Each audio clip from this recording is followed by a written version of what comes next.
Okay folks, we're back after it again. I'd like to welcome you back to another one of my common sense videos. I feel like in this day and age, given everything that's going on in the world and in the United States in particular, that one of these videos just might be appropriate. The topic for today's video is exposure, and this is something that doesn't get a lot of attention, especially among the prepping channels. Most of the time it's about the latest greatest black rifle or handgun or night vision goggles or whatever. But this is one of the things that will really get you if you're not careful. According to the National Health Statistics reports, and that is here in the United States, between the years 2006 to 2010, there were 10,649 deaths that were attributed to weather-related causes, and 1/3 of those were due to the heat, and 2/3 of those were due to the cold. Now, you can imagine if our worst fears are realized, how much more of those deaths and injuries would increase due to weather conditions alone and the lack of preparation to deal with those conditions. The whole idea of prepping is about more than beans and bullets. I think people get confused and they romanticize the idea of running from gunfight to gunfight. I just don't feel like that's a realistic expectation. I don't believe that you're going to live very long doing that.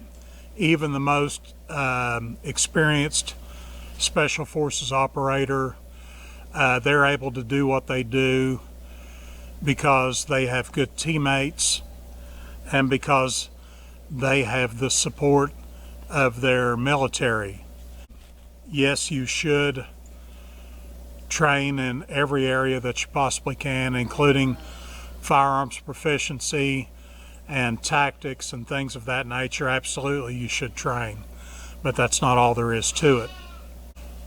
Likewise, if you're sitting on a mound of rice and beans and you believe that you've got all your bases covered there, that particular plan is just as fatally flawed as the run and gun.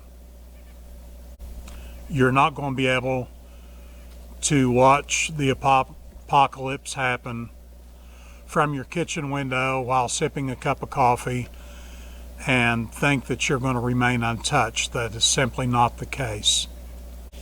You may have to evacuate, and you may be on your own at least for a short period of time. In the country of Ukraine right now, they have these areas called points of invincibility. They have about 4,000 of these, and what they are they're like military style tents, and these are like warming stations and places where you can come in to get warm, cook a meal or boil some water. You can recharge your phone or radios or whatever you have, and they are just points where you can just get in from the elements for a little while. And this is one of those areas that's really, really overlooked, that you're going to have to be able to provide for. If you'll notice, I have a friend, and this leads me to another good point. Don't forget about your furry friends either. Remember their family too. Okay, as you can see, folks, I'm not terribly comfortable, but I'm not terribly uncomfortable either. It's about 32 degrees out here today. Of course, the sun's shining, and that helps. And I've still got my little furry friend here, and she's keeping me company. She doesn't quite understand what's going on here. But anyway, this is just to kind of give you an idea of an option that you can use. I've had this idea in my mind for some time about this particular shelter option, I know my feet are hanging out the end of this thing, but this is a Gore-Tex bivy bag, so I should be reasonably protected from the weather between that and the poncho.